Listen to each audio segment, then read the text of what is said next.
स्वीकार करने की हिम्मत और सुधार करने की नियत हो तो इंसान बहुत कुछ सीख सकता है। हमको कितने लोग पहचानते हैं, महत्व इसका नहीं है, लेकिन क्यों पहचानते हैं इसका महत्व है। नमस्कार दोस्तों, मैं हूं रवि और आप देख रहे हैं मीडिया मंथन। दोस्तों, बचपन में मेरे दादाजी अक्सर एक मशहूर कहानी सुनाया करते थे। ये कहानी हो सकता है आपने भी सुनी हो। आज मैं वो कहानी आप सभी से शेयर करूंगा और इस कहानी का मोटिव मैं आपको वीडियो के लास्ट में बताऊंगा। तो चलिए शुरू करते हैं।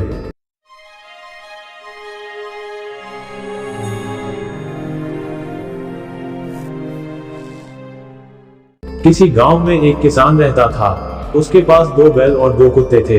एक बार किसान को अचानक किसी काम से गांव से बाहर जाना था, लेकिन उसकी समस्या ये थी कि खेत जोतने का भी समय नजदीक आ गया था और जरूरी काम को पूरा करने के लिए गांव से बाहर भी जाना था। तब किसान ने उस समस्या का समाधान निकाला। उसने अपने दोनों बैलों और दोनों कुत्तों को बुलाकर कहा कि मैं कुछ दिनों के लिए गांव से बाहर जा रहा हूं। मेरे लौटने तक तुम लोग सारे खेत जोत कर तैयार रखना, ताकि लौटने पर खेतों में बीज बो सकूं। बैलों और कुत्तों ने अपनी स्वीकृति में सिर हिलाया। किसान गांव से बाहर चला गया और बैलों ने किसान के आदेश के अनुसार खेत जोतना शुरू कर दिया। परंतु दोनों कुत्ते आराम से खाते और सारा दिन आवारागर्दी करते रहते थे।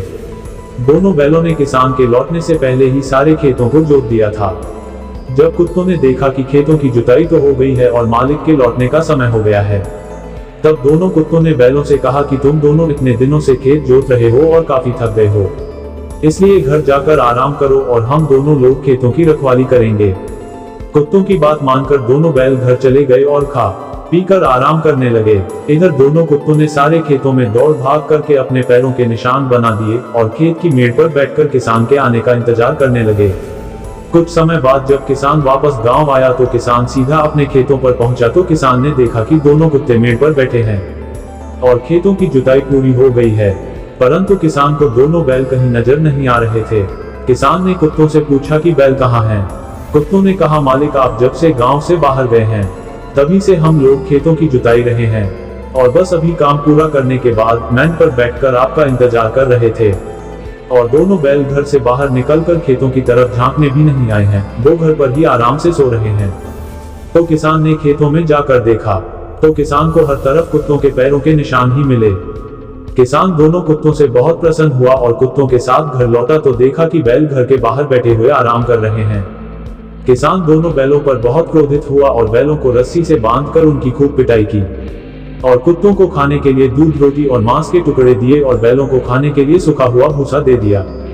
बचपन में मेरे दादाजी कहते थे कि ये जो महात्मा गांधी रोड, नेहरू यूनिवर्सिटी और इंदिरा एयरपोर्ट और ऐसी अनेकों जगह जहां आप नेहरू और गांधी का नाम देखते हो, ये कुछ वैसे ही निशान हैं और वो आजादी के बाद से आज तक दूध मलाई खा रहे हैं। जबकि वो महान आत्माएं जैसे रानी लक्ष्मीबाई, तात्या टोपे, लाला लाजपत राय, वीर सावरकर, महारानी अवंतीबाई लोधी, सुभाष चंद्र बोस, रामप्रसाद बिस्मिल, भगत सिंह, चंद्रशेखर आजाद, खुदीराम बोस जैसे 7,72,000 असली सेनानियों के परिवार वालों को रूखी सूखी रोटी और घास ही मिली है।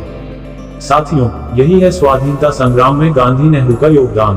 अगर आज का वीडियो अच्छा है तो वीडियो को लाइक करो, शेयर करो और अगर चैनल पर नए हो तो वो लाल वाला बटन है उसे क्लिक करो और सब्सक्राइब करो हमारे चैनल को और बेल आइकन दबाओ ताकि आपको नए वीडियो की नोटिफिकेशन मिलती रहे।